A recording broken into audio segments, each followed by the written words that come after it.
portion of this community as does IRBS. My district, 78, if any of you saw any of the promotional materials for the redistricting, my district was the poster child. My district, there was a picture of my district, and the reason why is that District 78 includes portions of Palm Beach County, Martin County, Okeechobee County, and St. Lucie County. I have the unincorporated portions of West Delray, West Boca, and West Boynton. I have Indiantown moving west. I have the whole northeastern shore of Lake Okeechobee, including the city of Okeechobee, and then it hooks all the way northeast to include downtown Fort Pierce.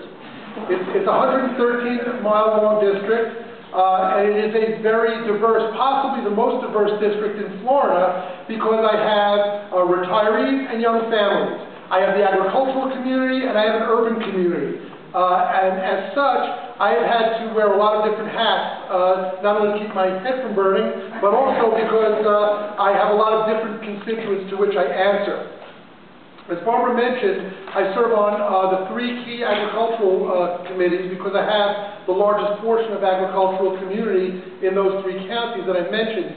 The policy, the appropriations, and the select committee on water all dealt with the agricultural community. I was the ranking member on the Health Access Committee of the only physician-level provider in the Democratic Caucus, and the Economic Affairs Committee, where I served with IRBS, which all business-related activity in the whole state of Florida eventually has to pass through that committee. So our plates were pretty full. There were very few groups spared, as IRBS mentioned to you, through our legislative session. It seemed that every single week another group of regular folks seemed to be coming under attack. First week it was the unemployed, cutting their benefits. Then it was the teachers. Then it was the union. Then it was Medicaid. Then it was pensions and FRS.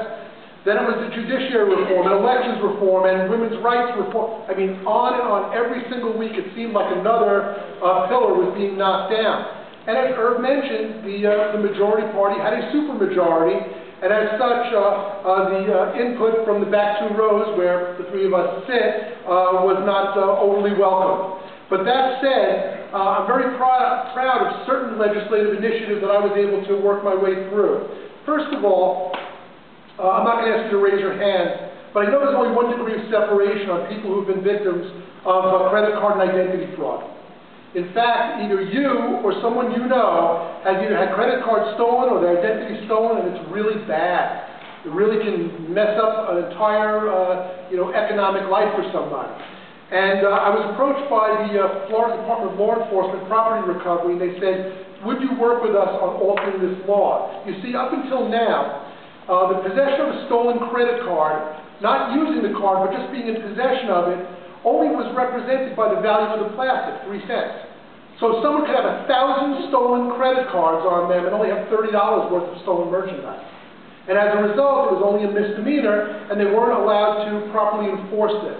Well, thanks to my legislative initiative, House Bill 339, which passed the House and was unanimously passed by the Senate, now on the governor's desk for signing, now possession of stolen credit cards and any effort to impede the recovery of a stolen credit card is now a 3rd-degree felony. And that, according to law enforcement, is going to give them great tools to break up these rings that are moving thousands of these stolen credit cards through every single week. So I'm real happy about that. As you know, there was a lot of work this session on Medicaid. They're driving most of Medicaid activity into managed care programs, and it is not a surprise that one of the motives in the conservative-dominated legislature is, in fact, to try to starve government by not creating revenue and to drive as many things as possible into privatization. So that with no revenue and at the end of the day, when the public says, where are my schools, where are my prisons, where are my cops and firemen, where are my roads being repaired, where are my hospitals, they'll be able to say, we're out of money, we've got to move this to the private sector. And that has already begun because they just created a sweetheart deal for certain types of private and charter schools.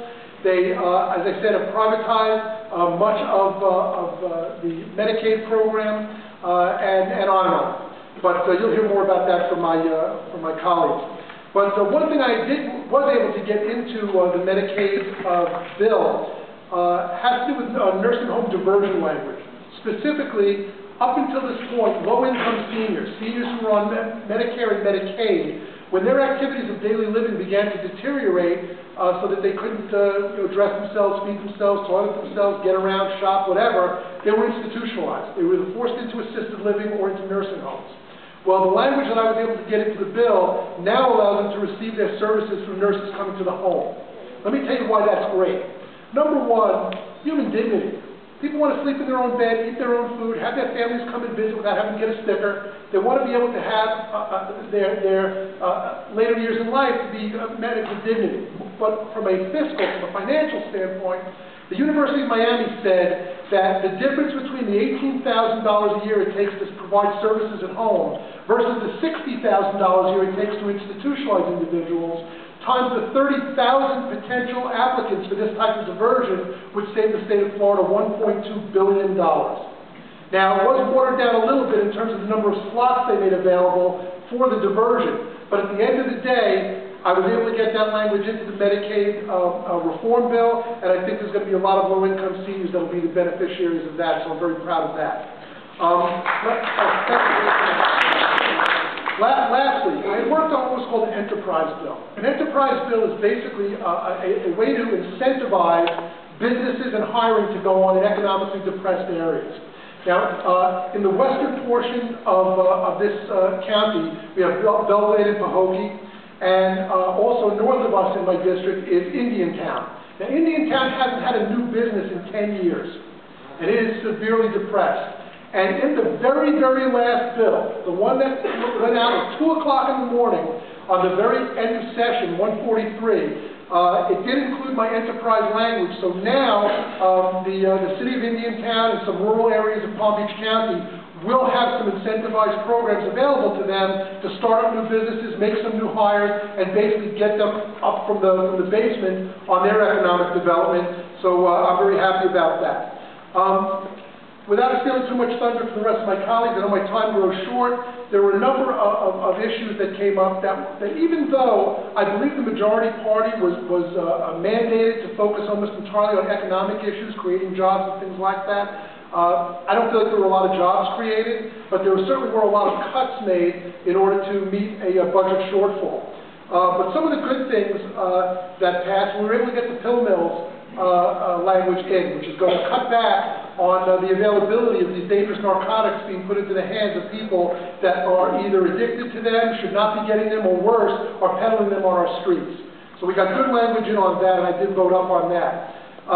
There was also a vote, and again, you know, you've been to so many of these over the years, you know that we talk about some of the weird bills that went through. There was a bill we called the Saggy Pants Bill. Anybody remember that one? Yeah. Well, basically, you know, this was a little bit challenging for me because I tend to believe in civil liberties, but at the end of the day, I don't like bullying, and I don't like gangs, and I think that students who have a certain amount of self-respect probably will function more effectively in the school environment. So I was supportive of the bill that passed that said that kids aren't allowed to come to school with their underwear hanging out. So it doesn't sound like much, but you know, from a standpoint of being a student in school and being sort of intimidated by kids that walk around wearing gang clothing and things like that, I think that that might be a step in the right direction. The removal of red light cameras failed. That's good. I think red light cameras are pretty good. In the Economic Affairs Committee, we heard testimony not only from municipalities that was saying that they were generating income from this, but that at street corners, that in years past they had 300-400 accidents at a given street corner. Now that we got to single digits, 7, 8, 9 accidents versus hundreds. So obviously people are aware that they don't want to get these tickets, and that might be a good thing. But more importantly, we have testimony from blind people. People with, you know, come in with their white canes and say, I've been hit 5 times and dragged down the street. I think the idea of getting people to slow down is probably a good idea. That said, I also believe that you have to have a good reason to give people tickets, so I like the idea of going more towards habitual offenders. Lastly, there was a bill that passed that I actually voted no on, and I know it's a very emotionally charged issue for people. I'm sure we have gun owners in the room here. But there was a bill that we called the Docs and Glocks bill, which basically was a First Amendment versus Second Amendment debate on whether doctors could ask patients whether or not they have loaded firearms in their home. And originally, just to show you some of the distortion, when that bill first came out, when it very first was introduced, The penalties by the Republican representative that introduced the bill, the penalties for a doctor asking patients if they had guns in the house was supposed to be punishable by 5 years imprisonment and a $5 million fine. Now keep in mind, if you drive drunk, they take away your license for 6 months. But if a doctor asks a patient a question in the privacy of the office, they want some stiff penalties. Well, needless to say, the NRA and gun owners' lobbies are very strong, and they feel what they feel. The good news is that while that bill passed, it passed in an extremely watered-down form, and as long as the physician can justify why the question was asked. In other words, if there's a member of the household who's clinically depressed, or has a history of violent behavior, and there are children in the house, they can say, wow, do you have guns in the house? They can ask the question and not get in too much trouble. But I will tell you, this was a very interesting experience. I'm going to be passing the baton here to Delray, also a freshman like myself. And yes, indeed, at the end of the day, being in the super minority party definitely left us feeling like we brought a knife to a gunfight. We felt a little ill-equipped, but you know what? We comported ourselves honorably. We debated aggressively on the floor when it came to issues that we felt strongly about. We did our best to try to hold up the rights of teachers and first responders and regular folks like you and us. And all I will tell you is that the process is continuing. We will do as best we can next time. And if you are happy or unhappy with the way things went, then please remember that when you go to the polls. So with that, my name is Steve Perman, and thank you for your attention.